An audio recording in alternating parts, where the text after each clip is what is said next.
షేర్లింగంపల్లి నియోజకవర్గంలో Alvin colony డివిజన్లోని PGR నగర్లో కాలనీ వాసులు డ్రైనేజీ సమస్యతో నిత్యం నరకం అనుభవిస్తున్నారు.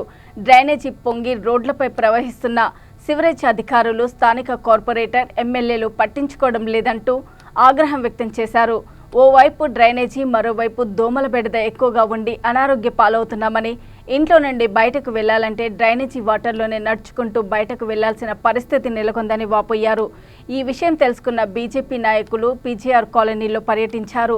అనంతరం కాలనీలో నెలకొన్న సమస్యలపై కాలనీవాసులను అడిగి తెలుసుకున్నారు. 90% పనులు పూర్తి చేస్తామని కార్పొరేటర్, ఎమ్మెల్యే చెబుతున్నా ఎక్కడ పూర్తి చేశారు? ఈ కాలనీ సమస్యలను పరిష్కరించాలని వారు డిమాండ్ చేశారు.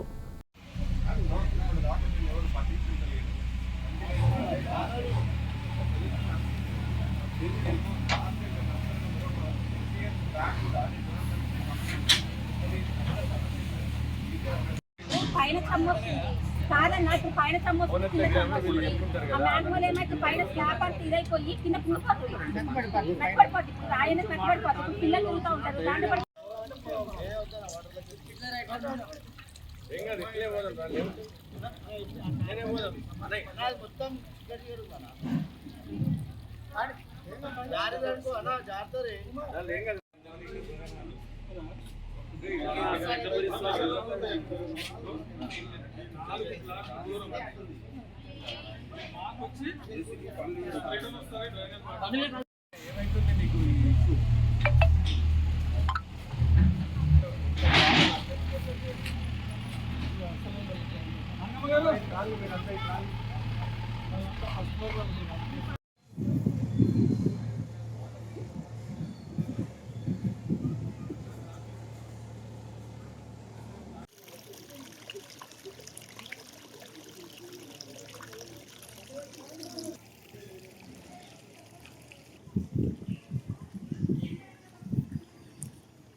గత వారం రోజుల నుండి తీవ్ర ఇబ్బందులు పడుతున్నటువంటి తరుణంలో, డ్రైనేజ్ సమస్య ద్వారా తీవ్ర ఇబ్బందులు పడుతున్నటువంటి తరుణంలో మేము ఇవాళ మా కమలాకర్ రెడ్డి గారి నేతృత్వంలో ఈరోజు ఇక్కడికి రావడం జరిగింది.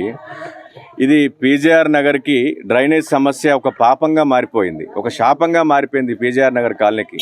గతంలో కూడా అనేక సార్లు కూడా మేము మా పార్టీ ఆధ్వర్యంలో ఇక్కడ స్థానికంగా ఉన్నటువంటి జోనల్ కమిషనర్ గారికి, డిప్యూటీ కమిషనర్ గారికి, డ్రైనేజ్ సంబంధించినటువంటి డీజీఎం గారికి కూడా మేము వినతి పత్రాలను ఇచ్చినాం. అయినా కూడా ఈ సమస్యను ఇంకా పరిష్కరించట్లేదు. గత కొన్ని ఏళ్ల నుంచి ఎప్పటికీ ఇది ఒక ప్రజల వెంటాడుతూనే ఉన్నది ఇక్కడ సమస్య. గత వారం రోజుల నుండి ఇక్కడ ఏదైతే సెప్టిక్ ట్యాంక్ ఉన్నదో, పీజీఆర్ నగర్లో సెప్టిక్ ట్యాంక్ ఉన్నదో, ఆ సెప్టిక్ ట్యాంక్లో అవుట్లెట్ ఒక ప్యారలల్ ఒక లైన్ ఇచ్చారంట. ఆ అవుట్లెట్ ఏదైతే ఉన్నదో అది జస్ట్ 2 feet సంబంధించినటువంటి లైను. ఆ లైన్ ఎప్పుడైతే బ్రేక్ అయిందో వెంటనే ఆ డ్రైనేజ్ నీళ్ళన్నీ కూడా ఇండ్ల మధ్యలోకి వస్తూ ఉన్నాయి. ఇండ్ల మధ్యలోకి వచ్చి వాళ్ళ కనీసం మంచినీళ్ళు కూడా తాగలేనటువంటి దుస్థితి, మంచినీళ్ళే తాగలేనటువంటి దుస్థితిలో ఉన్నదంటే ఇక్కడ ఉన్నటువంటి ప్రజలు ఏ విధంగా ఆహారం తింటారో ఒక్కసారి అర్థం చేసుకోవచ్చు మనం. గత వారం రోజుల నుంచి ఈ సమస్య వెంటాడుతూ ఉన్నా కూడా స్థానిక ఎమ్మెల్యే గారు కానీ, స్థానిక కార్పొరేటర్ గారికి ఏ చిన్న చీమ కొట్టినట్టు కూడా కనపడతలేదు ఇక్కడ. మరి ఇదే ప్రజలు ఇక్కడ ఓట్లేసి మిమ్మల్ని అందరినీ గెలిపించేళ్ళు. ఇక్కడ స్థానికంగా ఉన్నటువంటి కార్పొరేటర్